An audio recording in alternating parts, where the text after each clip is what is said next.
어린이 인권 실태를 짚어보는 연속 보도. 오늘은 우리 사회를 지탱하는 법률과 예산 구조에서 어린이 정책이 얼마나 소외돼 있는지를 짚어봅니다. 우리나라 인구의 15%가 18세 미만 아동인데요. 사회의 관심 수준은 어떨까요? 진태희 기자가 짚어봤습니다. 지난 2015년부터 벌어진 아동학대 사건은 13만 8천여 건. 국가 차원의 진상조사가 이뤄진 적은 단 한 번도 없고 모두 민간에서 조사를 도맡아 왔습니다. 일명 정인이 사건이 대대적인 공분을 사고서야 국회의원 139명이 아동학대 사망 사건의 진상조사를 국가가 책임지는 내용의 특별법을 부랴부랴 발의했습니다. 하지만 1년이 넘은 지금까지도 국회의 문턱을 넘지 못했습니다. 아동학대에 개입하는 기관들이 잘 맞물려 돌아갈 수 있는 체계를 꼭 진단을 하고 개선을 해서 만들어 나가야 되기 때문에 반드시 필요한 법안이고요. 더 늦춰질수록 그만큼 학대 피해를 받고 있는 지금의 아동들이 가장 큰 피해자라는 점을 기억해요. 아동학대나 성폭력과 같은 사회적 이슈가 불거질 때마다 부랴부랴 법안을 급조하지만 실제 가결로 이어지는 경우는 드뭅니다. 지난해 발의된 법안 가운데 아동이나 청소년 관련된 입법은 모두 533건. 전체 발의 법안의 5.4%에 불과한데 그나마 실제 법으로 만들어진 건 4.9%뿐입니다.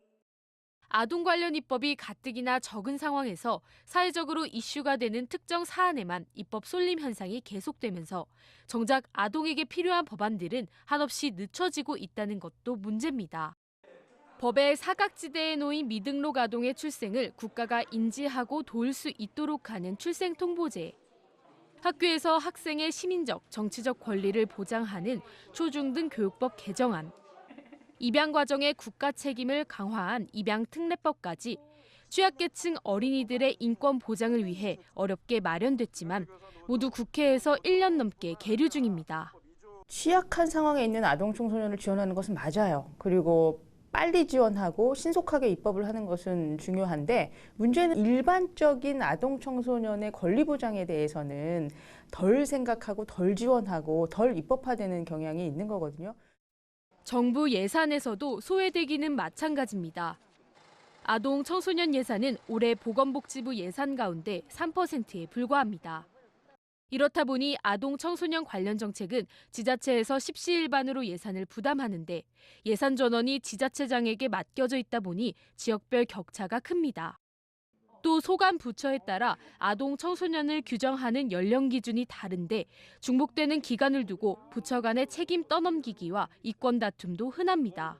아동이나 청소년이나 둘 다 정책에 이제 참여 주체라기보다는 대상이 되다 보니까 본인이 예산을 직접 요구하는 게 아니고 그러다 보니까 이제 항상의 우선순위에서 밀리는 게 아니냐 이런. 결국 어린이와 청소년의 목소리를 국가 의사결정 과정에서 직접 반영할 수 있는 창구가 마련돼야 한다는 주장도 나옵니다. 아동이라는 길은 성인이라면 누구나 걸어온 길이잖아요. 모두가 걸어온 길을 차별하거나 무시하는 일들이 비일비재하다는 사실은 곧 그 사회의 현실과 수준을 드러내는 참혹한 일이라고 생각합니다. 우리는 누구나 아동이었다라는 사실을 한 번 더 생각해보는 사회가 되기를 바랍니다. EBS 뉴스 진태입니다.